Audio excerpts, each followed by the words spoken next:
I'm not saying this because of politics. And some of you who are older than me would remember that what the Igbos went through during and after the war.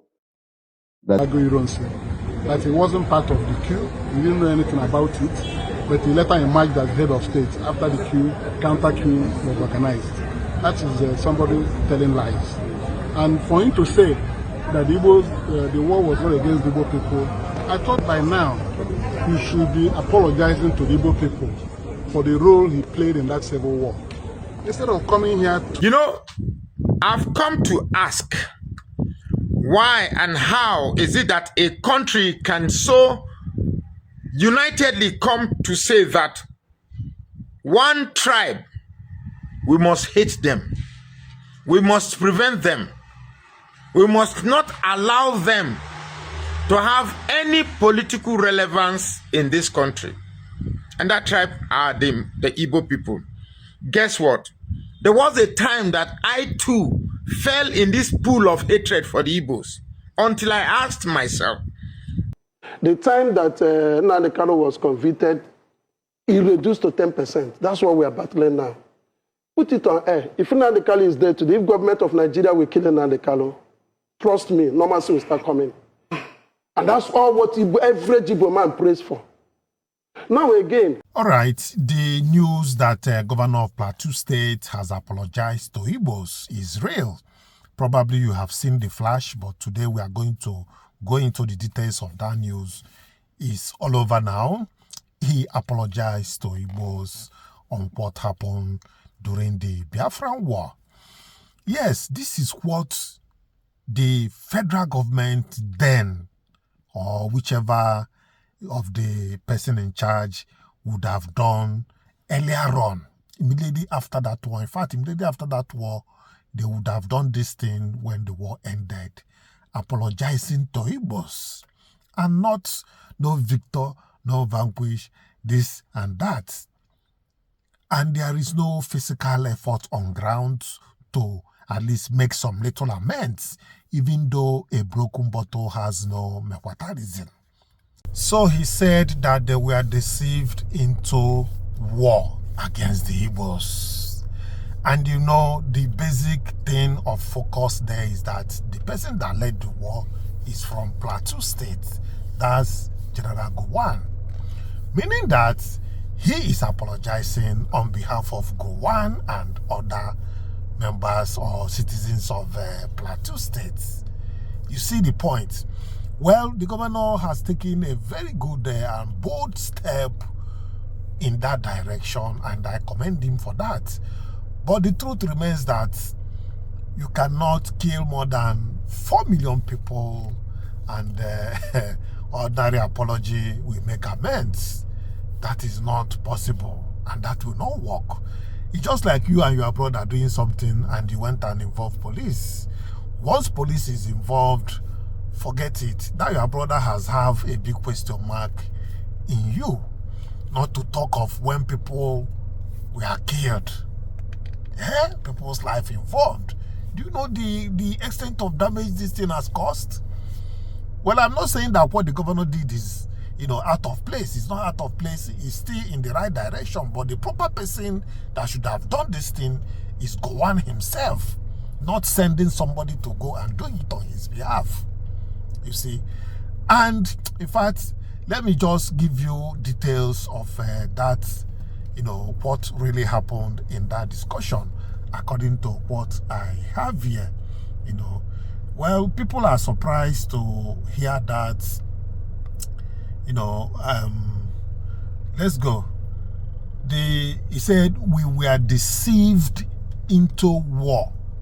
Governor Mutfwang apologizes to Igbos as guest endorsed for 2027. Though some may say that it's political, but we know the news. He's leveraging on the political aspect of Nigeria now to drop the message. And Jongo don't mature. Everywhere now along that middle belt, Plateau, Benue, the people against them, the Fulanis, are having serious issue with them. And earlier on, they have been calling on other Christians to join them. Other Christians we are talking about is the Igbos, no other person. Well, let's have a view of what is written. There are other things we are coming to show you today, but let's start with this. The Plateau State Governor Caleb Mutfwang has apologized to the Igbo community for the role the state played during the Nigerian Civil War, saying the people of Plateau were deceived. Deceived by who? Into participating in the conflict. Then speaking on an interactive session with Igbo leaders from the 17 local government areas of the state at the government house, Little Refugees over the weekend, Mutfwang urged both sides to put the past behind them and strengthen the bonds of unity. The governor commended the Igbo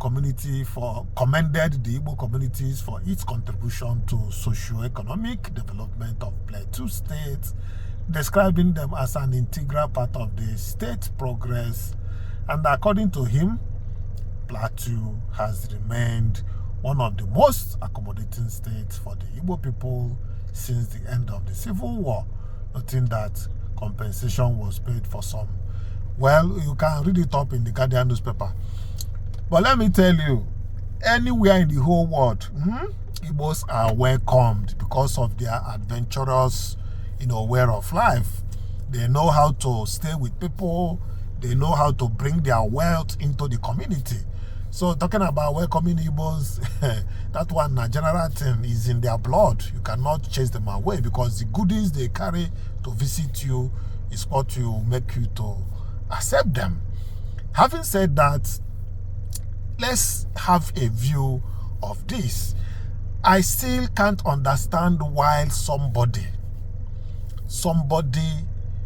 whether Igbo or not, is calling for killing of somebody, another person. One man, I don't even know his name, they say what was his name, on national television, said that all Igbos who come together and agree that he wants Nnamdi Kanu to be Guinea. I say, which kind of weed this man smoke? Is he on colors? Even if you hate Nnamdi Kanu to that extent, will you come on air? Will you call for killing of somebody? Even if he's your enemy, to just kill him. Is that how some people behave? Nnamdi Kanu, that people we are hailing everywhere now, that what all he has said is coming to pass today. Everywhere in the whole world, America, UK, everywhere, they are hailing him that he's a prophet, that all he has said has come to pass today. And somebody else somewhere is calling for the killing. Things are happening, in this life. Well, let's hear from what the man said by himself on air. Yes, I concur with her. Let me be sincere with you. That's the last level we want to talk about now. The only way to return full normalcy, I'm saying it on air, if you watch the system the whole thing is going, the time they arrested Nnamdi Kanu, it was like up and down, up and down. Yeah. The time they arrested Simeon Ekpa, it cut to 50%. The time that Nnamdi Kanu was convicted, it reduced to 10%. That's what we are battling now. Put it on air. If Nnamdi Kanu is there today, if government of Nigeria will kill Nnamdi Kanu, trust me, normalcy will start coming. And that's all what every Igbo man prays for. Now again, for you to concur to what he's saying, government cannot do it all. And that's why I'm agitating again. If we know where our problem is coming, we can find the solution. Our problem is simply coming from the brainwash, the hate speech. I want all these organizations in Nigeria that have say, the Catholic bishops, the Pentecostal pastors, the educated ones, let us come on air and educate our people the consequences of what we are doing. That is the only way they will shift. Military are not the Holy Spirit that is everywhere. Right. Till today, bombs still kill people in my community. Have the military not done enough to extradite the mines in the land? They have done a lot, but they replant again. Did you understand? So the only means for us to get this thing done is let every Igbo man know the truth and stand by the truth. All right, you have watched that. And in fact, I want you to say something about that guy if you are really concerned about what he is saying. Because I myself, the thing even wake me up. Somebody was saying that thing the other day, but I never understood the intensity of it. So, but until I come across it and the thing just wake me. I never knew that people are so naive. What amount of money or what amount of, whatever that will make you to be saying such thing, wanting the death of another person, somebody that hasn't, that is exposing things that are hidden. I was even wondering that if Nnamdi Kanu is out of prison now, the things that he would have been saying, so that we can be able to forecast what will happen in future. Because since we have discovered that he's the one telling us the truth, we wish that nothing will happen to him. That is our wish. That is my own wish. I don't know what you think. You that is watching me, I don't know what you think about the situation. But I tell you that Biafra is an ideology and is something that brought about Biafra. Except if that thing is settled. Things like this will keep happening and in much greater way. Take it or leave it. That is the way it usually goes. Yes, the other day I was impressed. I saw what one of the senators is saying concerning the Southeast. Talking about marginalization and the other things concerning the Southeast. But one thing I don't really understand is that some things like this that concerns our region, they are supposed to talk in unison. Yes. They are supposed to have deliberated about it and come out to talk with evidence and facts to buttress the point. Well, I want you to also watch yourself. Watch. Now only for army that they call for Southeast. Southeast cannot continually to be treated the way Nigeria is treating the Southeast. Let me give you an instance. Out of the dams that were listed here on the Southeast, Ivo Dam was last funded about 12 years ago with a 5 billion naira spent on it, and it has been abandoned by Nigeria for the last 12 years. I had written 3 letters to the Ministry of Water Resources. We have done everything possible to see if they can bring up Ivo Dam, and here a zone is allocated 66 billion and the entire South is at 0. What kind of omission is that, Mr. President? Thank you. We should be treated better than this, sir. Thank you. Yes, recently we have discovered some things, and it's about people that will come and tell you that, trying to convince some other people that Igbos are your enemies, especially in the northern region, other regions outside Southeast, that you see Igbo will not give them power, they are your enemies. Reason that thing they are telling you the other way, that it is the person telling you that Igbos are your enemy is your real enemy. He doesn't want you to see the light. That is what this man is saying. But let's hear from him direct. You may know him. His name is Magnus. Let's see. We are coming back to show you something vital. I've come to ask, why and how is it that a country can so unitedly come to say that one tribe, we must hate them, we must prevent them, we must not allow them to have any political relevance in this country? And that tribe are the Igbo people. Guess what? There was a time that I too fell in this pool of hatred for the Igbos until I asked myself, what exactly is the reason for having this bias towards these people? I realized that I was a victim of a narrative. And that narrative was hate these people. And why? No reason whatsoever. Now, are the Igbos necessarily your enemies? Hell no. Absolutely not. Now, I am not making this video because I want to gain favor from a certain sect in Nigeria. I'm saying it because it is what it is. People, certain sect of people have diverted our attention to make it look as if Igbos are a threat.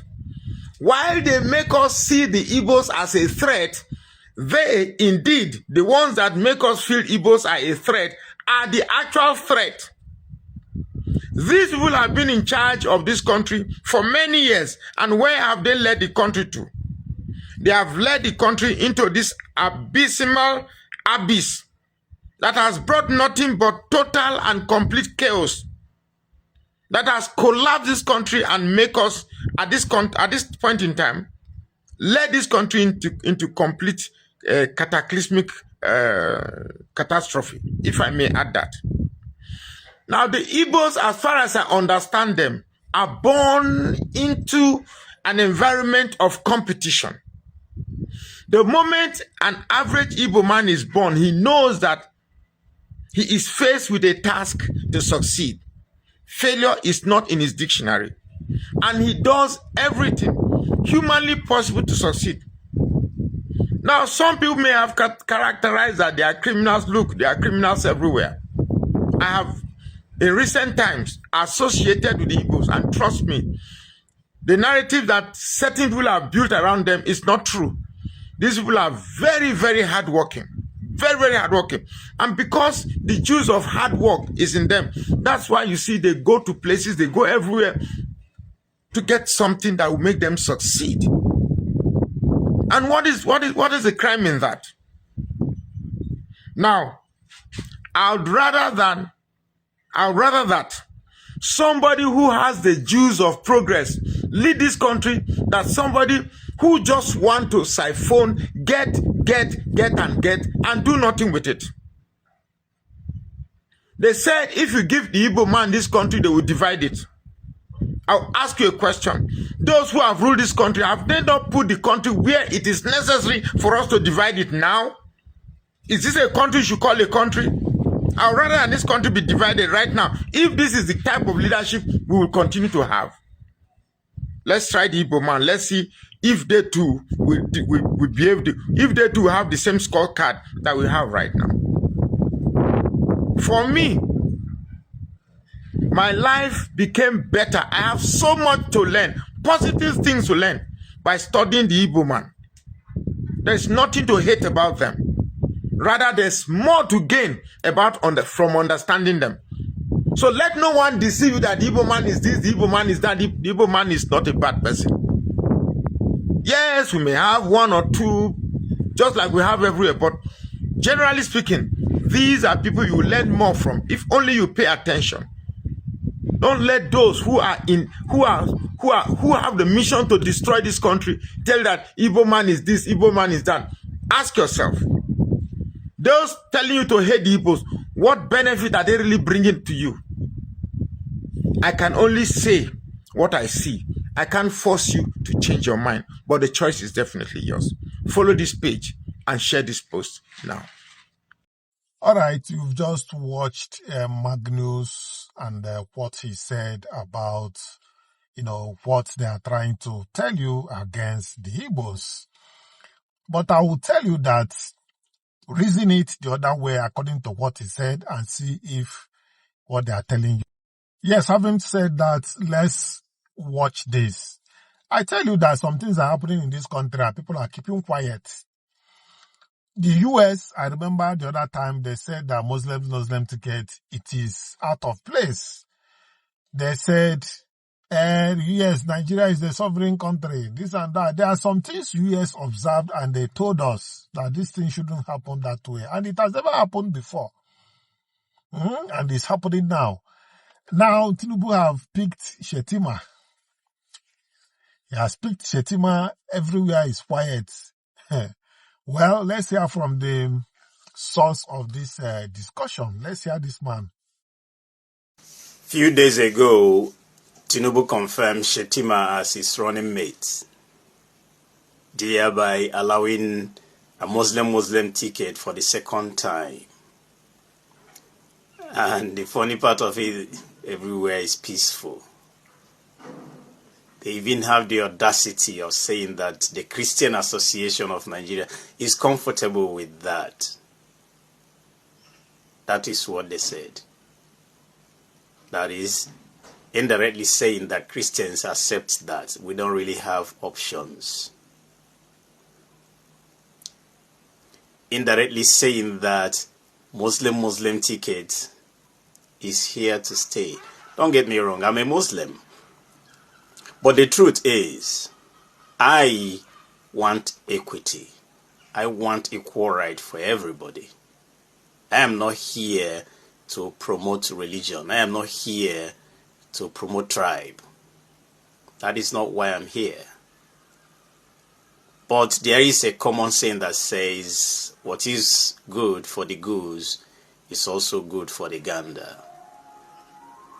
You did it the first time. Maybe Nigerians said, people complain. People like Boala, unfortunately, is working with him now. Said, no, it's not right.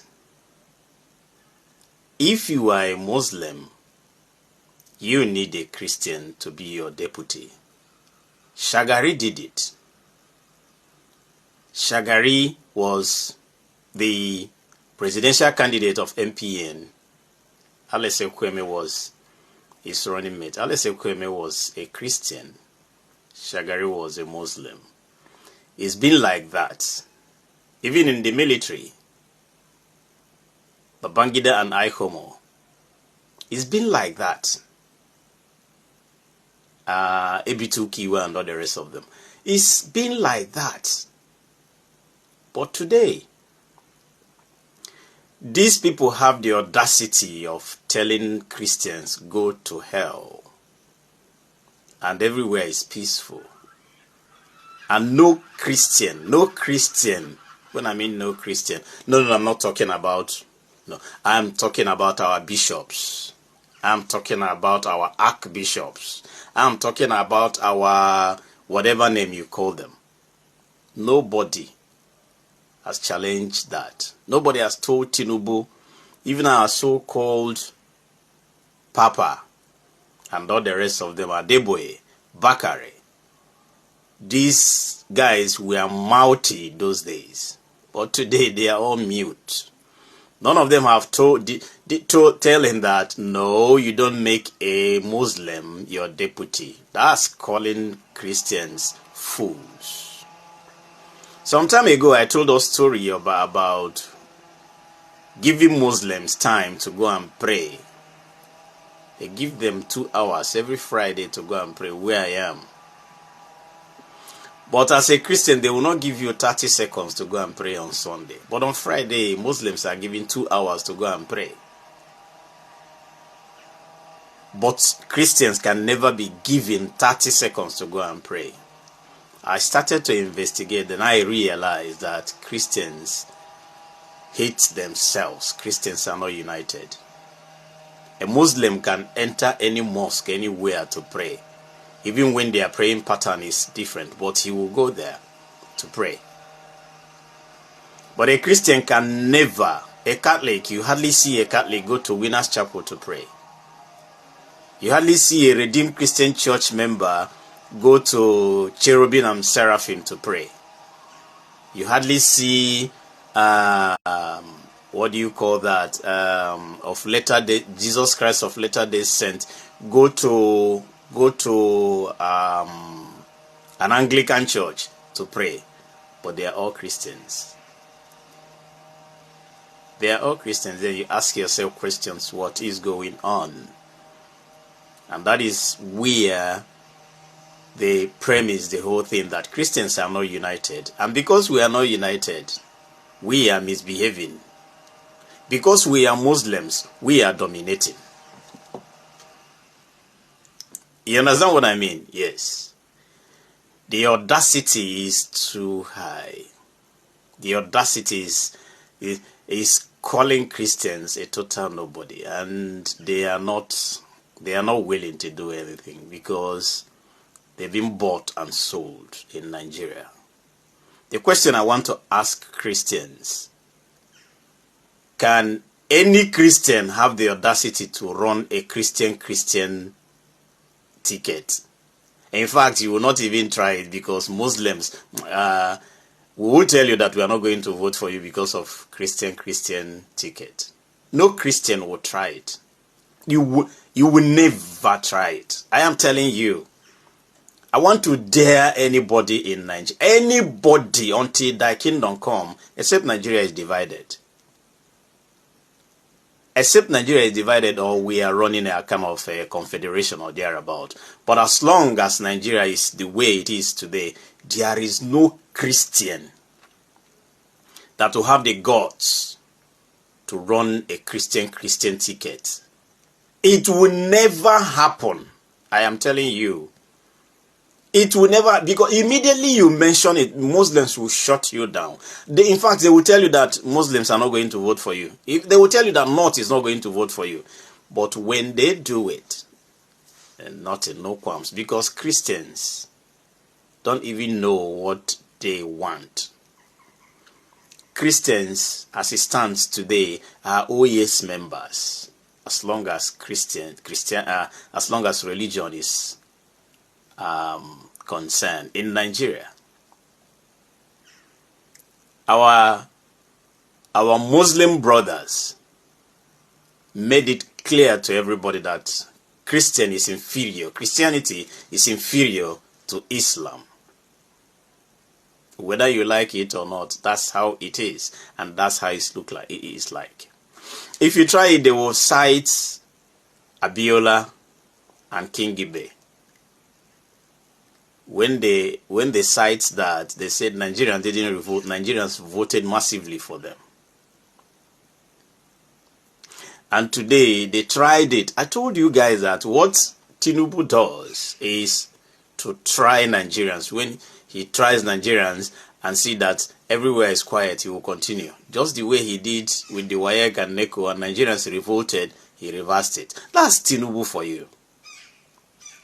Everything he does, like what he did in 2023 by rigging the election and calling the result by 1 a.m.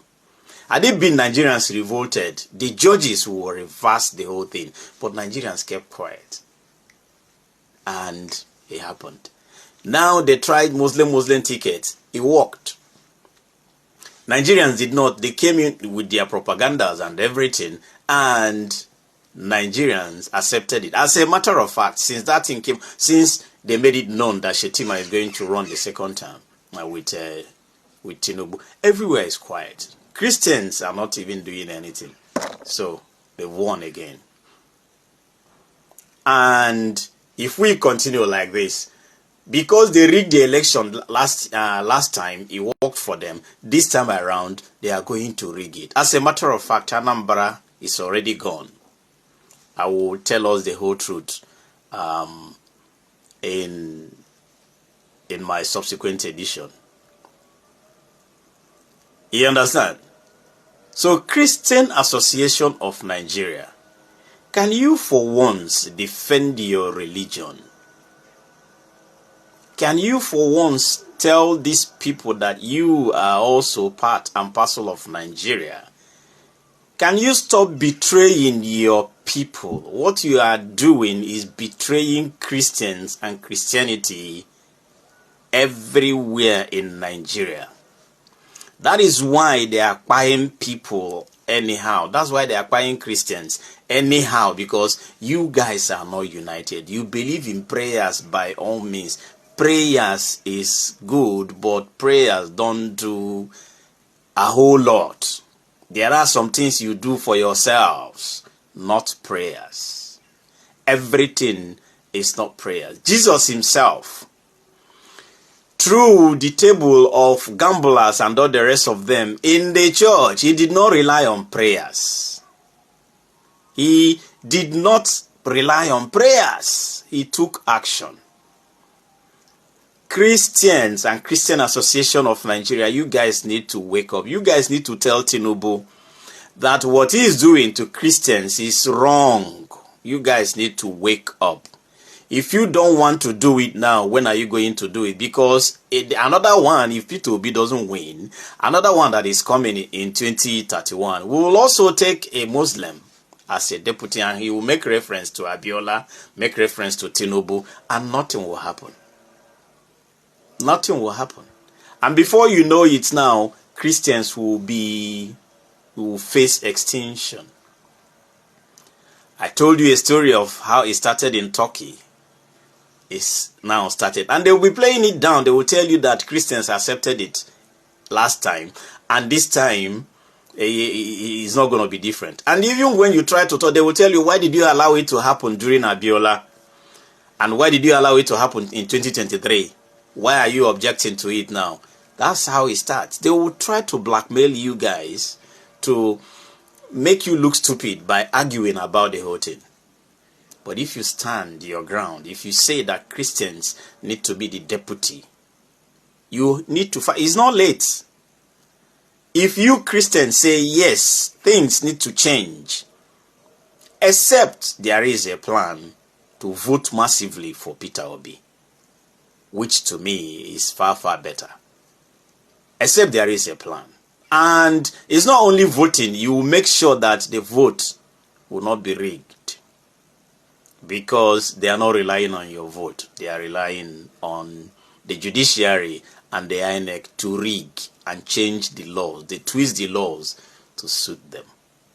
So I beg you Christians, I beg you Christian Association of Nigeria, the bishops and all the rest of them, to go back to the drawing board and do the needful. Because if you don't, see Christianity, the waka they come out for a hand. If the waka they come out before you know it now, if you mention that you are a Christian in Nigeria, now your head go there on the ground. My name is Hyacinth, and this is the Hyacinth Network. Thank you for joining me. All right, viewers, I thank you for coming along with me. Please take your time to watch this. Well, I listened to Gowon's interview with Charles and Agolo of Arise News. That's a television. That's why I said it should come. I listened to him, and I felt so sorry with the things he said.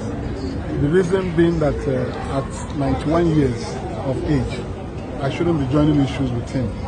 But I remember that when Babangida launched his book and made revelations in that his book, I was on television again, I think it was Arise News, to speak on the fallout of that book launch, wherein I challenged Gowon to write his own book about the Civil War.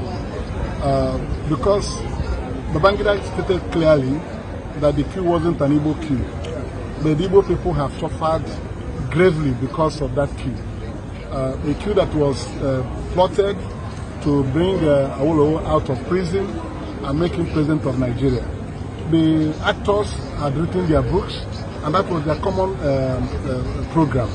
And the coup didn't succeed. And the Igbos have been put to the wall because of it. I felt that with Babangida's clear statement that it wasn't an Igbo coup, and he named Yorubas and Northerners that were part of that coup, it was a big relief to me, and I challenged Gowon to write his own book so Nigerians will read. So I was therefore disappointed that yesterday he granted an interview which showed the sign of dementia on his part. At 91, he appeared to have forgotten the things that happened. But some of us who worked with Ojukwu and interviewed him and got the records of what happened at that time disagree with all the things he said. One is that it was a big lie for him to say that the war was not against the Igbo people of Nigeria. What can be further from the truth?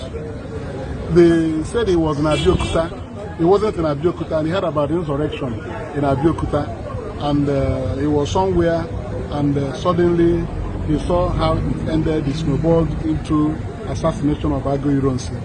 That he wasn't part of the coup. He didn't know anything about it, but he later emerged as head of state after the coup, counter coup was organized. That is somebody telling lies. And for him to say that the Igbos, the war was not against the Igbo people, I thought by now he should be apologizing to the Igbo people for the role he played in that civil war. Instead of coming here to challenge our sensibilities, that I think not challenging, insulting our sensibilities, that the war was not against the Igbos. Who were the victims of the war? The counter-coup was a cleansing of the Igbo officers in the Nigerian army. Igbo officers, you know, he couldn't say those who were killed from his own Plateau state or part of Nigeria in the counter-coup. He couldn't say that. So it was a reprisal coup against the Igbos, and the Igbos were not only killed as military officers, their businesses were destroyed across Nigeria. And the Aburi Accord, which he has misrepresented in his interview, is the greatest travesty. One was that I worked with Ojukwu for 5 years, and I asked him questions about these things, and including Aburi Accord. He told me that at Aburi, they all agreed to confederation. Confederation means that the regions will become confederate states, and every region will continue to develop at its own pace. That is the sense of the meaning of confederation. And when they agreed on all this, that General Ankara carried himself, General Ankara and Gowon and Ojukwu were at the back of the same car when they were being taken to the airport. And that Ankara took Gowon's hand and Ojukwu's hand, put them together, and said that they should go and implement the agreements of this Aburi, you know. And he told Gowon right there, Ojukwu said he told Gowon that if Gowon gets home and announces the agreements reached here, that he will be the first person to propose Gowon as the head of state of Nigeria. And when they all left, they came back to Nigeria. Days went by, Gowon didn't announce anything. He didn't address the nation on what they agreed in Aburi. In Gowon's account yesterday, I was shocked to hear him say that when he returned, he had malaria. And because he had fever, he delayed his announcing the agreements reached in Aburi. So at his age, he didn't need to start lying. When he came back, his advisors told him to renege on all the things agreed in Aburi. So it was Gowon who plunged the country into that civil war. It was because he refused to announce the agreements reached in Aburi. Ojukwu waited for him, and things were not getting better. And Ojukwu now, well, I don't even think that he made a formal broadcast. He leaked the agreements reached in Aburi, and he was still waiting on Gowon to do the needful. Gowon now said that if Ojukwu had not said the things agreed in Aburi, that I wouldn't know anyone, that he would have said the same thing by himself, but if not for malaria that he was suffering. So I think he has not done what he should be doing at this late stage of his life. It is time for him to begin to speak the truth, to heal the wounds of that war. Everybody has moved on. The war is 55 years today that it ended. But to come back at 91 years of age and tell these obvious lies means that he is not thinking about how to live Nigeria in peace. He said he fought for Nigeria to be one. That's what he said. That the reason for fighting the civil war was to keep Nigeria as one. Is Nigeria one today? Nigeria is not one today. The president was in Benue yesterday, where people of his own zone are being slaughtered on a daily basis in the past years. So what has he done to make Nigeria a better country? So I think that I still challenge him again to write his own truthful account of what happened in Nigeria under his watch, so that truth is an open word, conscience is an open word, only the truth will heal it. So he should stop running around. Let him come out boldly and say sorry to the Igbo people of Nigeria, Because remember, the coup brought out to Awolowo from prison. And instead of using Awolowo to unite Nigeria, he brought him and made him Federal Commissioner for Finance under his government. And they started driving economic policies that were aimed at exterminating the Igbos in Nigeria. So he was the person who laid the foundation for all these problems we're having. And he was the one who brought the Southeast, the Igbos and the Yorubas, at crossroads. Mistrust came in because Awolowo was released by Ojukwu after when the problem of Biafra was declared. So in trying to gather people, he now brought Gowon. Instead of uniting the country, he made him Federal Commissioner for Finance. He knows the purpose for that. And we have paid dearly for it. We don't want to be insulted more because doing these things will aggravate our wounds. We want to bury the wounds of the past. So let him stop speaking. If he doesn't want to say the truth, let him go and write his own book so that when he's no more, his book will be circulated and will be judged. Ojukwu is not alive to join issue with him. When Ojukwu was alive, he was talking. Gowon refused to talk. And now that he's talking, it's very unfortunate. T.Y. Danjuma is still alive. He was the one that led the arrest of Gowon, and his unfortunate, arrest the Agro-Iron and his unfortunate assassination. So I don't know what T.Y. will be thinking after hearing Gowon that he wasn't part of the coup. That he didn't know anything about what happened in Nigeria and suddenly saw himself as head of state of Nigeria. How can somebody say this type of thing? So what is he trying to say for us to believe?